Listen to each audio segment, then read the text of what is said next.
Smart మీటర్ల పేరుతో విద్యుత్ ఛార్జీలు పెంచి వేల కోట్ల రూపాయల దోపిడీకి వైఎస్ఆర్ కాంగ్రెస్ పార్టీ ప్రభుత్వం తెరలేపిందని తెలుగుదేశం పార్టీ సీనియర్ నేత పొన్నూరు మాజీ ఎమ్మెల్యే దూలిపల్లి నరేంద్ర కుమార్ ఆరోపించారు. పొన్నూరు పట్టణంలోని తెలుగుదేశం పార్టీ కార్యాలయంలో దూలిపల్లి నరేంద్ర కుమార్ శనివారం మీడియా సమావేశం నిర్వహించారు. ఈ సందర్భంగా ఆయన మాట్లాడుతూ జగన్మోహన్ రెడ్డి ప్రభుత్వం ప్రజలకు ఇచ్చేది రూపాయి, ప్రజల వద్ద నుంచి తీసుకునేది 10 రూపాయలుగా ఉందని ఎద్దేవా చేశారు. స్మార్ట్ మీటర్ల పేరుతో విద్యుత్ ఛార్జీలు పెంచి వేల కోట్ల రూపాయల దోపిడీకి వైఎస్ఆర్ కాంగ్రెస్ పార్టీ ప్రభుత్వం తెరలేపిందని తెలుగుదేశం పార్టీ సీనియర్ నేత పొన్నూరు మాజీ ఎమ్మెల్యే దూలిపల్లి నరేంద్ర కుమార్ ఆరోపించారు.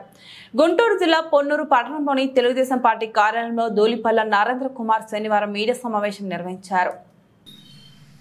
నేను అడిగేది ఏంటంటే, ప్రజలు మీకు ఓట్లేశారు, 5 ఏళ్ళు పాలించమని రాష్ట్రంలో అధికారాన్ని ఇచ్చారు, ఇక్కడ అధికారాన్ని ఇచ్చారు. 5 ఏళ్లలో ఏం చేశారు అనేది మేము మిమ్మల్ని ప్రశ్నిస్తున్నాం. దానికి ఒక్క సమాధానం కూడా లేదు. నేను ముఖ్యంగా అడుగుతా ఉన్నా, చంద్రబాబు నాయుడు గారు ఆంధ్రప్రదేశ్ రాష్ట్రం 2014లో విడిపోయినప్పుడు రెవెన్యూ లోటు ఉంది, విద్యుత్ లోటు ఉంది.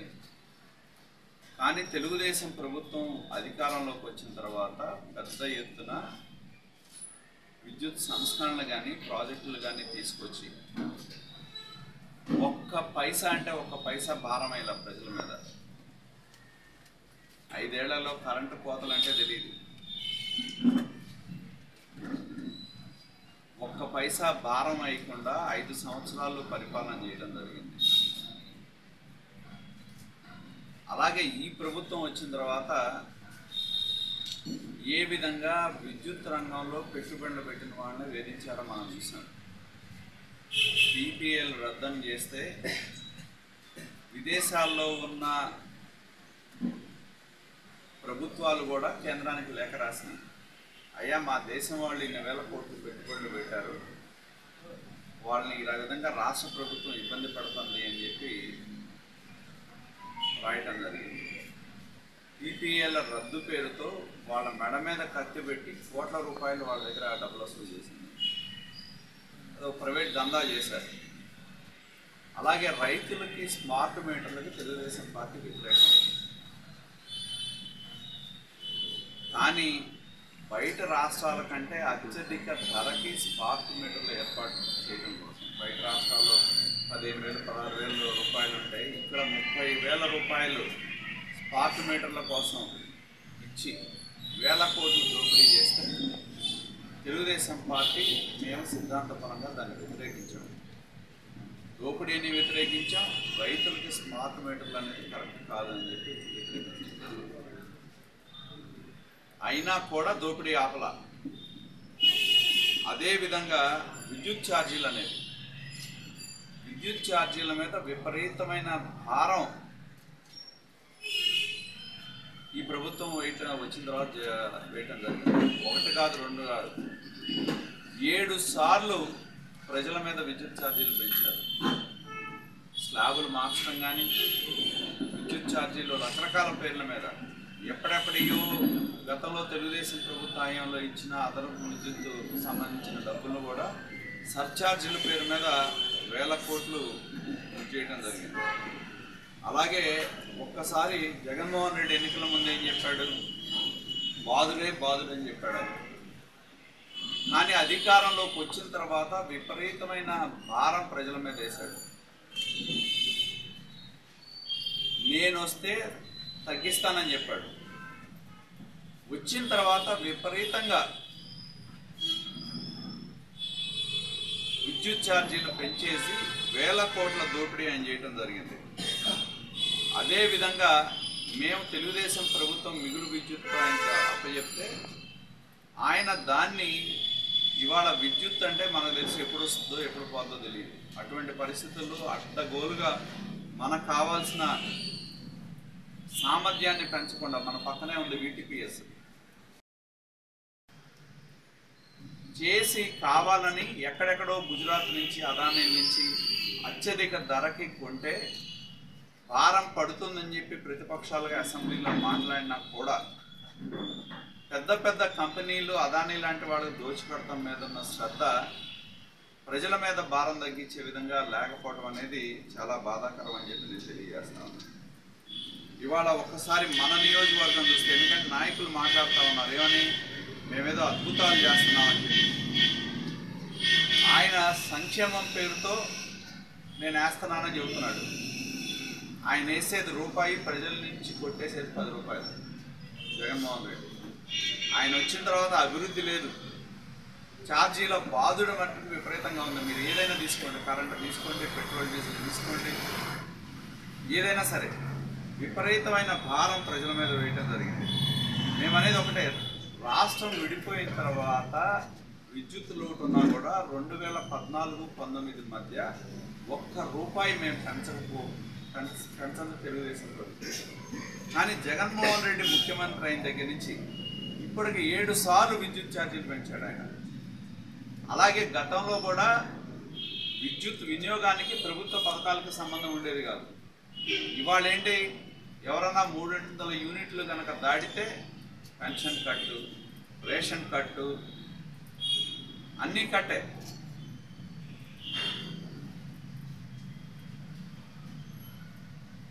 ఏదైనా పేదల కుటుంబాలు ఉంటాయి, ఒకే ఇంట్లో 4-5 అన్నదమ్ములు ఉంటారు, 4-5 పోర్షన్లు ఉంటాయి. ఇలా ఈ విధంగా మన దగ్గరే అదనపు విద్యుత్తు వాడారని చెప్పి మన నియోజకవర్గంలోనే నాకు తెలిసి 7,000 పెన్షన్లు తీస్తారు ఈ ప్రభుత్వం వచ్చిన తర్వాత. అలాంటిది మన నియోజకవర్గంలో నేను అడుగుతా ఉంది ఒకటే, ఇక్కడ వచ్చి ఊరికినే వేదికలకి ఉపన్యాసాలు మాట్లాడే నాయకులకి నేను ఒకటే అడుగుతా ఉన్నా. మన పొన్నూరు నియోజకవర్గం మనం ఒకసారి చూస్తే 2014-19 మధ్య పొన్నూరు నియోజకవర్గంలో ప్రజలు కట్టింది ప్రభుత్వానికి ఎలక్ట్రిసిటీ ఛార్జెస్ ద్వారా 124.16 కోట్లు. మన పొన్నూరు టౌన్ కానీ, రూరల్ కానీ, చేబ్రోలు కానీ, కడకా కానీ. అదే ఇప్పుడు వైకాపా ప్రభుత్వం జగన్మోహన్ రెడ్డి ముఖ్యమంత్రి అయిన తర్వాత పొన్నూరు నియోజకవర్గంలో ప్రజలు కడుతుంది 157.05 కోట్లు. అంటే దాదాపు 32.90 లక్షల అదనపు భారం 5 ఏళ్లలో వాళ్ళు ప్రజల మీద వేసింది విద్యుత్ ఛార్జీల మీద.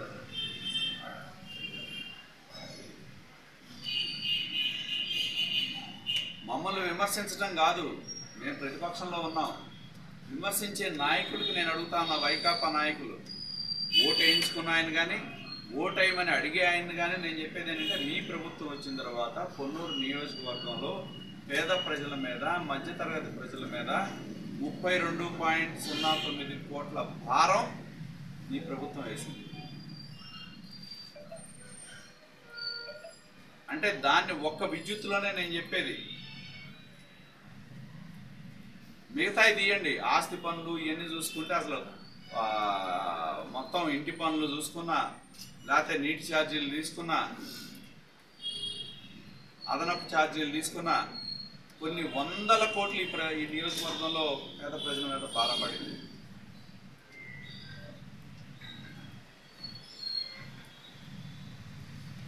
నేను అడుగుతుంది ఒకటే, ఈ ప్రభుత్వం వచ్చిన తర్వాత మిమ్మల్ని నమ్మి ప్రతిపక్షంలో ఉన్నప్పుడు మేము ఛార్జీలు తగ్గిస్తామని చెప్పి అధికారంలోకి వచ్చి పొన్నూరు నియోజకవర్గంలో 32.09 కోట్ల భారం ప్రజల మీద వేశారు. దీనికి సమాధానం చెప్పండి. మీ ముఖ్యమంత్రి ఇక్కడున్న ప్రజలు వాళ్ళ ఎమ్మెల్యేని గెలిపిస్తే 124 కోట్లున్న విద్యుత్ ఛార్జీలు 2014-19 మధ్య ఇవాళ 157 కోట్లు అయింది.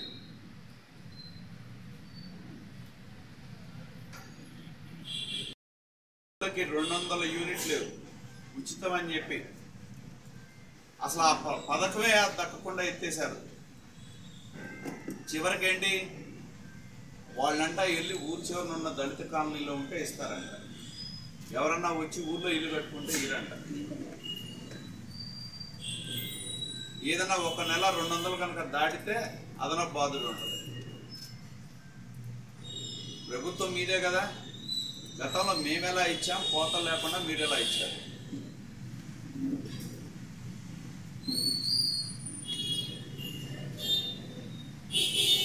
మీరు మండలం వారీగా చూసుకున్నా కూడా పెదకాకాని మండలం 2014-19 మధ్య 40 కోట్లు విద్యుత్ ఛార్జీలు చెల్లించారు. అదే ఈ ప్రభుత్వం వచ్చిన తర్వాత 54.45 కోట్లు, అంటే దాదాపు 13.5 కోట్ల అదనపు భారం పడింది ఆ మండలంలో ఉన్న వినియోగదారుల మీద. అలాగే చేబ్రోలు మనం చూసిన 2014-19 మధ్య 25 కోట్లు ఉంది. తర్వాత ఈ ప్రభుత్వం వచ్చిన తర్వాత 32 కోట్లు అయింది. అంటే 7 కోట్లు అదనంగా ప్రజల భారం వేశారు చేబ్రోలు మండలంలో. అలాగే రూరల్లో 17 కోట్లు ఉంటే ఈ ప్రభుత్వం వచ్చిన తర్వాత 20.5 కోట్లు, దాదాపు 3.5 కోట్ల భారం.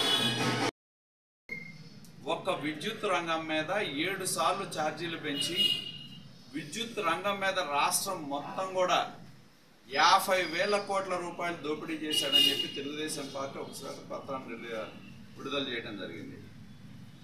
ఈ నియోజకవర్గంలో కేవలం విద్యుత్ ఛార్జీల మీద 33 కోట్ల రూపాయలు భారాన్ని వేశారు. దీని సమాధానం చెప్పండి వైకాపా నాయకులు మీరు.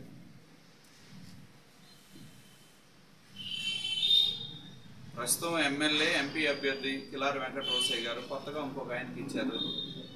మీ ప్రభుత్వ హయాంలోనే కదా ఇన్ని 33 కోట్ల రూపాయలు ప్రజల మీద భారం వేసి మీకు ఓటు అడిగే నైతిక అర్హత ఎక్కడదని చెప్పి మేము ప్రశ్నిస్తా ఉన్నాం. ఎప్పుడూ లేని విధంగా కరెంటుకి ప్రభుత్వ పథకాలకి సంబంధం లేదు. అటువంటిది ఇవాళ కరెంటుకి ప్రభుత్వ పథకాలకి సంబంధాన్ని ఏర్పాటు చేసి 300 యూనిట్లు పైగా కాలిస్తే ప్రభుత్వ పథకాలు కట్ అంటూ వేల మంది పేదవాళ్ళకి రేషన్ కార్డులు పథకాలు ఆపేశారు. మీకు నైతిక బాధ్యత లేదా? ఎన్నికల ముందు చెప్పారా మీరు? ఏది 300 యూనిట్ల కంటే కాలిస్తే మేము పథకాలు తీసేస్తామని చెప్పారా?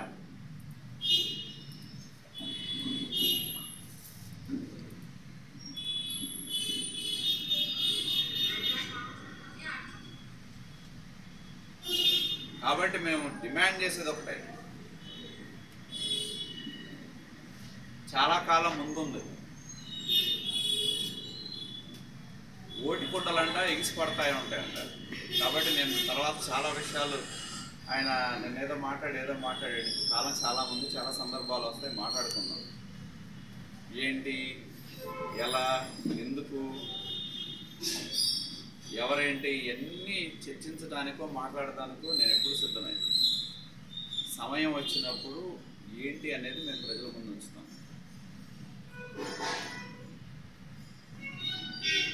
కాకపోతే ఏంటంటే అదేదో చెప్తారే సామెత, ఓల్డ్ వైన్ న్యూ బాటిల్ లాగా పాత ఆయన వారసత్వాన్ని కొత్త ఆయన తీసుకున్నట్టున్నారు.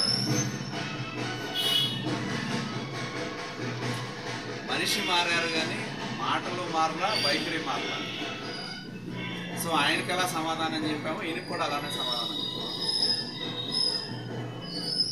అంత తొందరపడాల్సిన అవసరం లేదు. కాబట్టి మేము అడిగే దానికి స్పష్టమైన సమాధానం చెప్పాలి.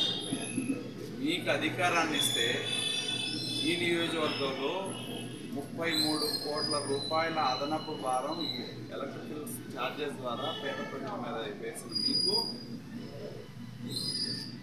ఓటు అడిగే నైతిక అర్హత లేదు.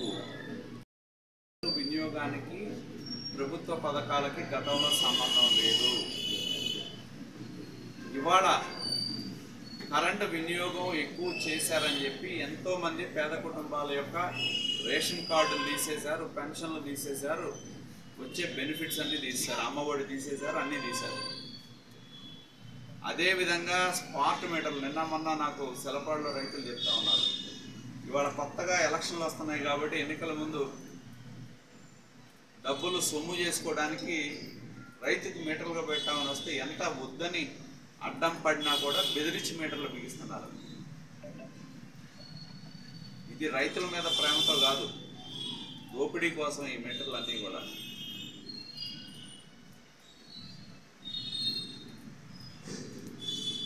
కాబట్టి వైకాపా నాయకుల్ని ప్రజలకు మేము విజ్ఞప్తి చేసేది ఒకటే, ఈ ప్రభుత్వం వచ్చిన తర్వాత విపరీతమైన భారాన్ని పేద ప్రజల మీద వేశారు. పేదలు భరించలేనంతగా విద్యుత్ ఛార్జీల భారం పేద ప్రజల మీద వేయడం జరిగింది. నాకు ఒక ఆయన వేజన్ల గ్రామంలో చెప్పాడు, ఎస్సీ కాలనీలో జరుగుతుంది. ఆయనకి మొదట ఛార్జీ ఒక 500 వచ్చిందంట. ఇల్లు అడిగాడంట, అయ్యా నా కరెంటు 200 కంటే తక్కువ ఉంది, ఎస్సీని నాకు బెనిఫిట్ ఉంటుంది కదా, ఇదేదో పొరపాటున వచ్చింది, నువ్వు ఒకసారి కట్టమన్నాడంట. ఒకసారి 500 కదా అని కట్టాడంట. రెండోసారి 1200 వచ్చిందంట. ఏంట్రా బాబు అంటే, నువ్వు కట్టాల్సిందే అన్నారంట, లేకపోతే నీ కరెంట్ కట్ చేస్తాను. ఇవాళ సామాన్యుడు కరెంటు లేకుండా బతికే పరిస్థితి లేదు. ఎవరైనా సరే ఆధునిక సమాజంలో కరెంట్ అనేది ప్రతి ఇంట్లో వినియోగించే వస్తువు. అటువంటిది బిల్లులు కట్టలేదనే పేరుతో కట్ చేస్తామంటే ఏం చేస్తారు? దళితులైనా పేదాడైనా కట్టక తప్పదు కాబట్టి కడతారు. ఆ విధంగా ఎప్పుడు కూడా 100 వచ్చేది. మేలు ఏంటంటే మొదటి అంశంగా మేము చెప్తా ఉన్నాం, 33 కోట్ల రూపాయల పేద ప్రజల మీద వేసిన విద్యుత్ ఛార్జీల భారం. మిగతా అన్నీ కూడా ఏ రంగంలో ఎంత భారం నియోజకవర్గంలో ప్రజల మీద పడిందనేది మేము ప్రజల ముందు ఉంచుతాం. చర్చించమనండి, వైకాపా నాయకులు చెప్తారా? కూర్చొని మేము వేయలేదని చెప్తారా? మీకు అధికారాన్ని ఇస్తే ఒక విద్యుత్ దానిలోనే 33 కోట్ల రూపాయల భారం వేశారు. మేము మొన్నే ప్రజా ఛార్జ్షీట్ అని ప్రజల ముందు ఉంచాం. ఏది? దోపిడీ మీద ఉంచాం. ఇది ప్రభుత్వ నిర్ణయాల వల్ల ఈ నియోజకవర్గంలో పడిన భారం ఇది. కాబట్టి ప్రతి అంశం మీద మేము ప్రజల ముందు ఉంచుతాం. అల్టిమేట్గా నిర్ణయించాల్సింది ప్రజలే, సఫరర్స్ కూడా ప్రజలే, మా స్టార్ కాంపెయినర్లు కూడా సఫరర్లైన ప్రజలే. ఏ విధంగా ఈ ప్రభుత్వం వచ్చిన తర్వాత భారం పడింది అనేదాన్ని